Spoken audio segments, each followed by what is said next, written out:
Surprise of no one, the weather's been a little crazy. What with the haze, just blanketing straight up smoke, our y'all. tri-state area. So for years we were, or for at least 3 years, we were told to mask indoors. Now we're being asked to wear those masks outdoors. Yeah, so that's smoke. It says haze, but you know, Byron, I'm gonna default to Byron. He said it's not haze, it is smoke. Smoke, yes. Smoke moved into every corner of the tri-state area as wildfires continue to burn across Canada. And at a few points over the last few days, New York City's air quality ranked as the worst in the world. #1 in a category in which you do not want to be #1. That's right. So sporting events, practices, from the pros to young kids canceled while everyone is encouraged to stay indoors. Yes, so we're approaching the weekend. We're hopeful things will clear up by then. Right now, we're wondering, how do we stay safe while the smoke just, kind of sits among us? Joining us live this morning is Director of Pediatrics at Atria Institute, Dr. Kelly Fradin. Thank you so much for joining us. Thank you. Hi, thanks for having me. So this is all anyone has been talking about on social media, in the streets. Perfect strangers are uniting over this. New York City air quality, listen, we're not ranked as the best in the world when it comes to our air quality because of the pollution. But how does this, what's happening in the atmosphere now, compacted with the pollution we already have, how does that impact the air that we're breathing overall? How does it impact our overall health?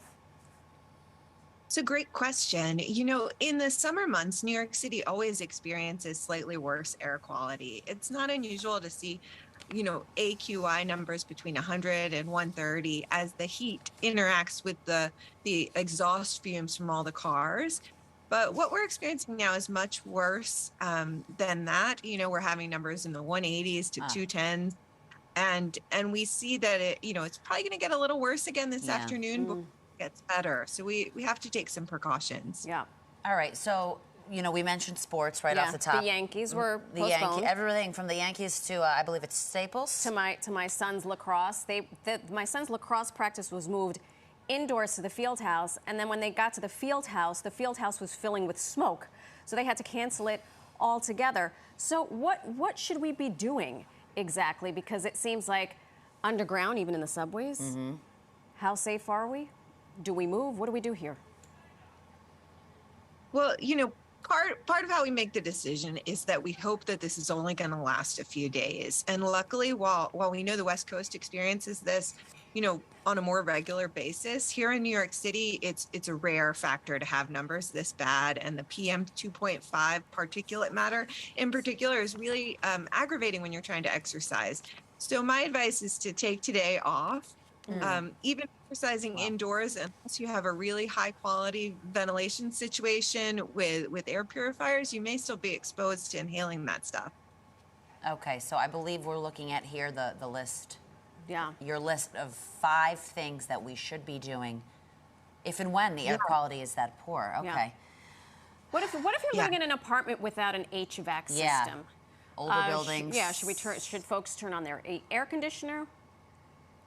I do think it can be helpful to run the air conditioner. Hopefully we have a HEPA filter installed in our air conditioning systems. So it might help to clean the air. What we don't want to do is really open the windows. We'd rather keep the air circulating. And if you have an air purifier, great. If you don't, you could consider getting a box fan and a filter. There's some instructions about how to do that on the EPA website. Okay, real quick, just because I'm thinking of a lot of my friends living in apartments, especially here in Manhattan and in Jersey City where I am, who have those window units. And technically to have those, the windows are open. Right. Is that going to pose any sort of an issue? I have to say, I think the quality of the air coming through those window units is going to depend on the quality of the unit, how recent it was, how good the filter is, and how polluted the street is outside your window. So it's hard to say. But what I will say, with air quality this bad, you can feel a difference. Yes, that's true. If you feel that when you turn it on, you smell more smoke, it's probably doing more harm than good. So trust your nose. To that point, so there is clarity in the horizon, at least we hope. So once the smoke clears, pun completely intended, are there any effects that we should be prepared for? Because I can tell you my nasal passage feels like I smoked about 100 cigarettes. It's like and that. I've never smoked a cigarette a day in my life. That with the allergies that we're dealing with, like we are just hurting out here. Yeah. I think that's a great question. You know, we can always use things like saline sprays and neti pots to sort of clear out our nasal passages, and it's probably a great time to do that. We know that these particulates are inflammatory, and so if they're sitting in those delicate areas of your nose and throat, they're probably going to make you more vulnerable to getting sick. So, you know, shower when you get in from getting outside. Consider using some of those nasal sprays. The other thing I'll say is if you have chronic conditions like asthma or heart disease, or if you are at higher risk for pollution, you know, young babies, pregnant women, you can consider reaching out to your doctor if you're not feeling well. Some people who have asthma may be advised to step up their medication during this time. That's right. You're gonna take a shower today, Marisol. I am going to have to bathe today. Dr. Kelly, thank you so much. You are a wealth of knowledge. We appreciate your time. Yes, thanks for having me. Absolutely.